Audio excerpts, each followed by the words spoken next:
My latest find here is well, there's actually 3 of them in the pot. So I went into the store today looking for some shotgun slugs. They were out of them.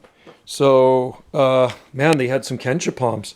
And it was only $14.95 for these Kentia palms. And we have 2 bigger ones in a pot I've had for 25 years. They're pretty slow growing and usually a pretty expensive palm to buy. So I thought for $14.95, we got 3 of these beauties. And you know what? The nice thing about these, they take low light. They're super easy indoor plants to grow. So you can keep this as an indoor plant indefinitely. And not to overwater them, but they've clustered 3 of these little beauties in a pot. And I would definitely buy another one of these because they are worth it. I think that's a really good price. So a nice pinnate species. I think they're native to the Lord Howe Islands. Correct me if I'm wrong. You can look that up. But they're beautiful. This is a nice green, healthy one. And this one's opening up out front here.